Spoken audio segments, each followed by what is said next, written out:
Assalamualaikum warahmatullahi wabarakatuh. Halo teman-teman semua, apa kabar? Semoga dalam keadaan sehat dan tetap bersemangat ya. Baiklah, bertemu lagi bersama saya Dewi Sartika. Di video sebelumnya kita telah membedah sebuah lagu yang liriknya pantun dan sudah kita ciptakan lalu kita nyanyikan dengan lirik yang sama. Nah, di video kali ini kita akan menilai sebuah pantun yang terdapat di lagu Rasa Sayang Sayange dan membandingkannya dengan pantun ciptaan aku sendiri. Nah, jadi video hari ini ada hubungannya ya dengan video sebelumnya. Jadi bagi teman-teman yang belum nonton video sebelumnya, alangkah baiknya nonton dulu agar tidak salah paham. Yaudah, daripada banyak bercerita, langsung saja kita masuk ke videonya. Selamat menonton. Baiklah teman-teman, di sini saya akan menilai pantun yang berbunyi, kalau ada sumur di ladang, boleh kita menumpang mandi. Kalau ada umurku panjang, boleh kita berjumpa lagi. Nah, teman-teman semua, untuk menilai sebuah pantun, kita perlu mengetahui unsur-unsur intrinsik yang ada di dalam pantun. Nah, di dalam pantun ini terdapat 6 unsur intrinsik. Yang pertama itu ada tema, yang kedua amanat, yang ketiga pola baris, yang keempat sampiran, yang kelima isi, dan yang keenam itu ada rima. Nah, pertama sekarang kita akan menilai dari unsur-unsur intrinsik. Yang pertama yaitu tema. Nah, temanya ini juga terbagi lagi menjadi dua. Ada tema minor dan ada tema mayor. Nah, pada pantun yang berbunyi kalau ada sumur di ladang, boleh kita menumpang mandi. Kalau ada umurku panjang, boleh kita berjumpa lagi. Nah, adapun tema mayornya yaitu suatu keinginan yang berharap akan terjadi atau terwujud. Nah, jadi dari pantun yang sudah aku bacakan tadi, dia ini memiliki tema mayor yang sebuah keinginan yang berharap akan terwujud. Nah, jadi kita sudah menemukan satu tema mayor. Nah, jadi untuk tema mayornya kita isi skornya 1. Lalu bagaimana dengan tema minornya? Tema minornya yaitu yang pertama, tema minor itu harus berkaitan dengan yang dikemukakan oleh sampiran. Dan yang kedua, tema minor itu harus berkaitan dengan isi. Nah, jika di sampiran itu mengandung makna tentang harapan, maka diisi juga mengandung makna tentang harapan. Nah, contohnya seperti ini.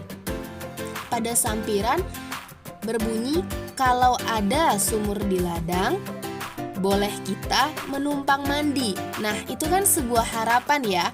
Lalu pada isi juga sebuah harapan yang berbunyi, kalau ada umurku panjang, boleh kita berjumpa lagi. Nah, pada sampiran dan isi juga sama-sama bertemakan tentang sebuah harapan. Nah, jadi pada tema minornya kita telah mendapatkan skor 2.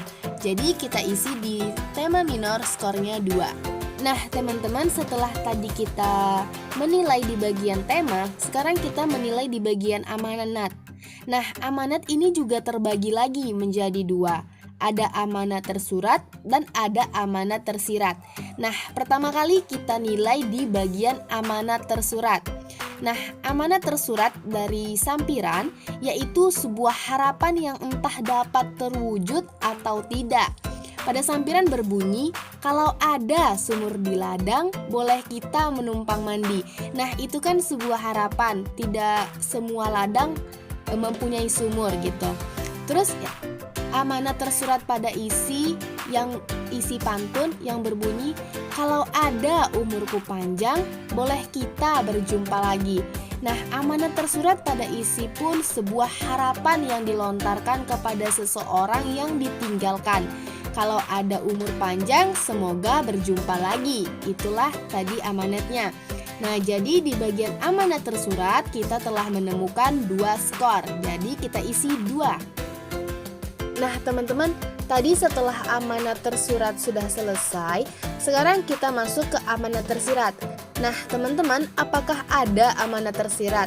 Nah, Untuk mengetahuinya itu tergantung oleh kemampuan kita untuk mendeteksinya. Nah, adapun amanat tersirat dalam pantun tersebut yaitu selama kita masih diberikan umur panjang, sebaiknya kita tetap menjaga hubungan atau tali persaudaraan antar sesama. Nah, pada pantun ini saya hanya menemukan satu amanat tersirat, jadi kita beri skor 1. Nah, teman-teman semua, setelah tadi kita menilai di bagian tema sudah, amanat sudah, sekarang kita menilai di bagian pola baris. Nah, untuk menilai di bagian pola baris itu, sebuah pantun itu harus mencapai 4-5 kata atau 8-12 suku kata. Nah, jadi di baris pertama, mari kita lihat di baris pertama, kita menilai kata dulu. Kalau 1, ada 2, sumur 3, di ladang 4.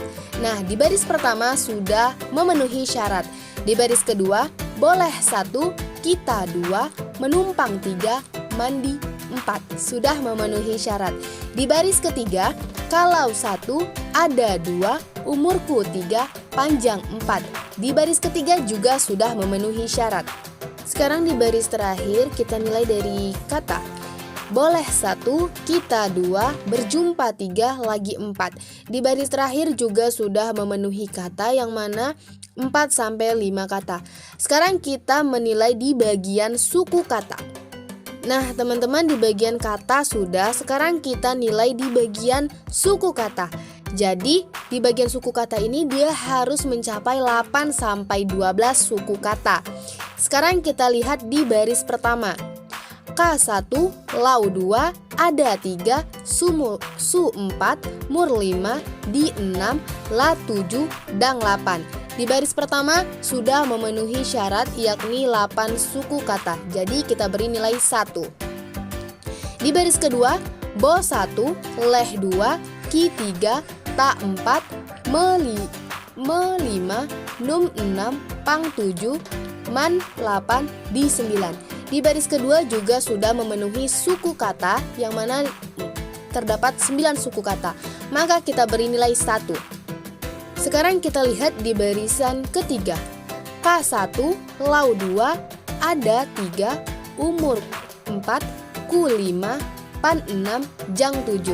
Nah, di baris ketiga ini dia hanya mempunyai 7 suku kata. Jadi dia tidak memenuhi syarat, maka kita beri skor 0. Lalu teman-teman di bagian terakhir, bo 1, leh 2, ki 3, ta 4, ber 5, jum 6, pa 7, la 8, gi 9. Di bagian terakhir ini memiliki 9 suku kata, maka kita beri nilai 1. Nah, tadi di baris pertama nilainya 1, di baris kedua nilainya 1, di baris ketiga nilainya 0, di baris keempat nilainya 1. Jadi jumlahnya 3. Maka pola baris dari pantun ini memiliki 3 skor. Nah, sekarang kita menilai di bagian sampiran. Nah, di bagian sampiran ini berhubungan dengan makna-makna. Jadi tadi kita sudah menemukan makna pada sampiran yang mana bermakna tentang sebuah harapan. Jadi kita beri nilai 1 pada sampiran. Nah, pada isi juga memiliki nilai 1 yang mana bermakna tentang sebuah harapan. Nah, teman-teman, selanjutnya kita bahas rima. Yang pertama kita lihat dari rima akhir dahulu.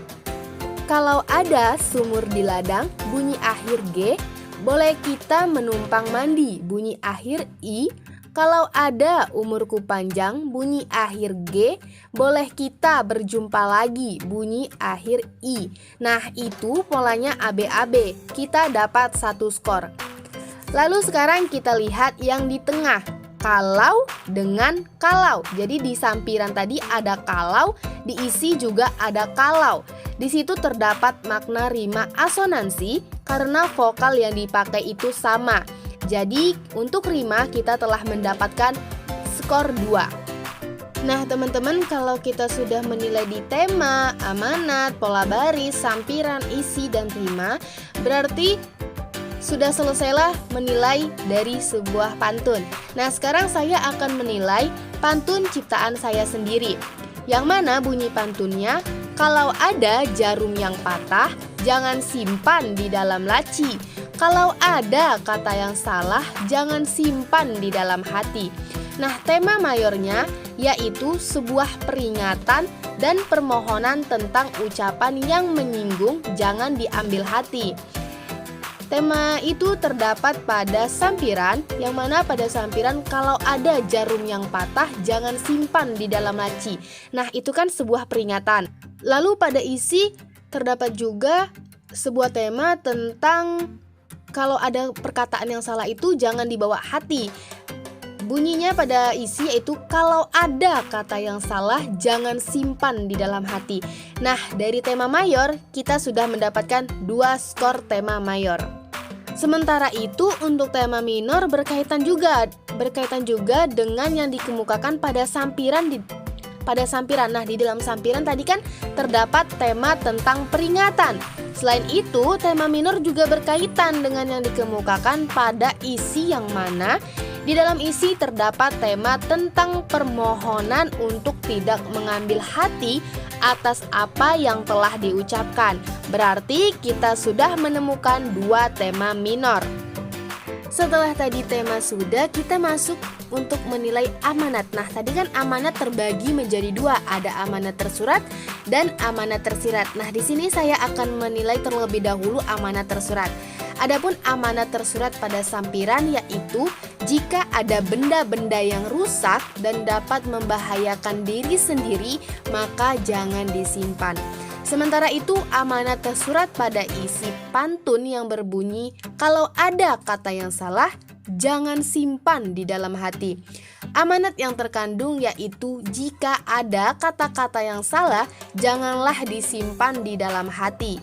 Nah, teman-teman, kita sudah menemukan 2 skor untuk amanat tersurat.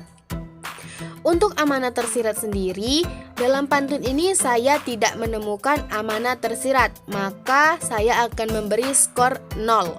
Lalu teman-teman, sekarang kita masuk ke penilaian pola baris. Nah, tadi kan katanya pola baris itu harus 4-5 kata atau 8-12 suku kata. Mari kita lihat baris yang pertama. Kalau 1 ada 2 jarum 3, yang 4 patah 5. Nah, baris pertama sudah memenuhi syarat tentang kata, yang mana syaratnya 4-5 kata. Baris yang kedua, jangan 1, simpan 2, di 3, dalam 4, laci 5. Sudah memenuhi kata. Yang ketiga, kalau 1 ada 2, kata 3, yang 4 salah 5. Di baris ketiga juga sudah memenuhi dari kriteria kata.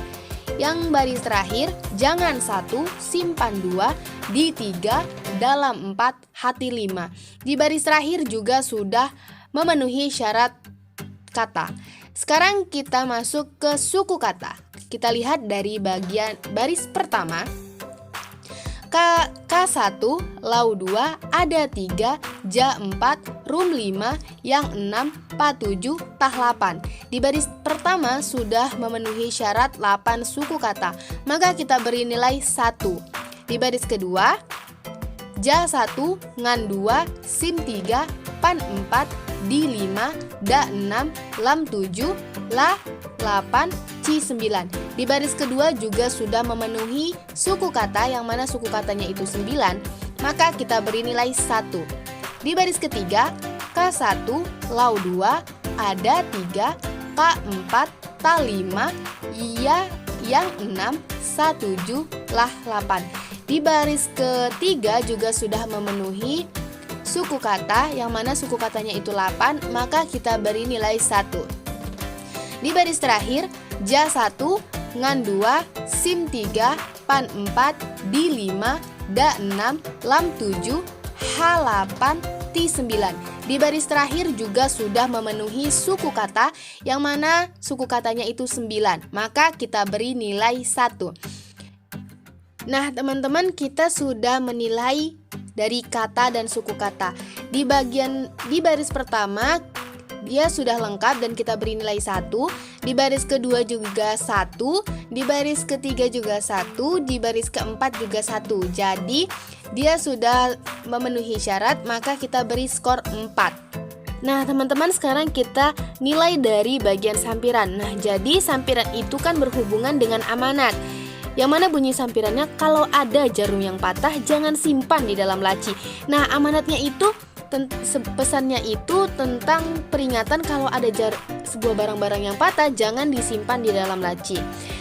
Kita sudah menemukan 1 skor untuk sampiran. Lalu yang isi, kita juga sudah menemukan satu skor untuk isi, yang mana isi ini berpesan kalau ada kata-kata yang salah jangan simpan di dalam hati.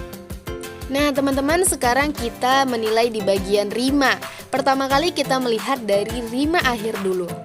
Kalau ada jarum yang patah, bunyi akhir H, jangan simpan di dalam laci, bunyi akhir I. Kalau ada kata yang salah, bunyi akhir H, jangan simpan di dalam hati, bunyi akhir I. Nah, kita sudah menemukan 1 skor untuk rima.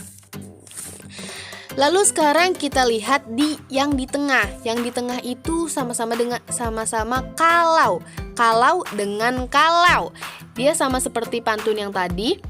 Maka di situ terdapat makna rima asonansi karena vokal yang dipakai itu sama. Nah, teman-teman, setelah usailah kita menilai pantun dari lagu Rasa Sayang Sayange dengan pantun ciptaan aku sendiri. Sekarang kita akan membandingkan antara pantun dari lagu Rasa Sayang Sayange dengan pantun ciptaan aku sendiri. Nah, teman-teman, pertama kali itu kita membandingkan dari segi tema. Nah, pada tema minor, pantun yang dari lagu Rasa Sayang Sayange itu mempunyai 2 skor untuk tema minor. Dan pantun ciptaan saya sendiri juga memiliki 2 skor untuk tema minor. Lalu selanjutnya itu pada tema mayor, pantun dari lagu Rasa Sayang Sayange memiliki 1 skor untuk tema mayor. Dan pantun ciptaan saya sendiri memiliki 2 skor untuk tema mayor. Lalu pada amanat tersirat, pada pantun lagu Rasa Sayang Sayange memiliki 1 tema amanat tersirat. Pada pantun ciptaan saya sendiri tidak memiliki amanat tersirat.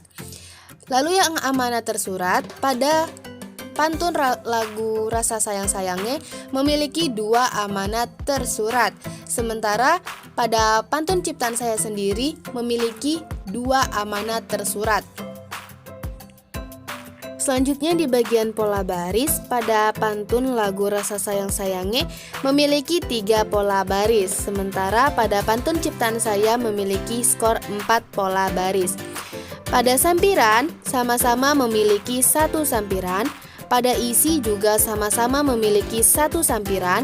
Pada rima juga sama-sama memiliki 2 sampiran. Nah, perbandingannya pada pantun lagu Rasa Sayang Sayange, dia sangat unggul di bagian amanat, sementara pada pantun ciptaan saya sendiri sangat unggul di bagian tema dan pola baris. Baiklah teman-teman, mungkin segitu dulu video yang dapat aku sampaikan. Semoga video ini dapat bermanfaat bagi teman-teman semua. Ambil baiknya, buang buruknya. Aku mohon undur diri. Wabillahi taufik walhidayah. Wassalamualaikum warahmatullahi wabarakatuh. Sampai jumpa di video selanjutnya.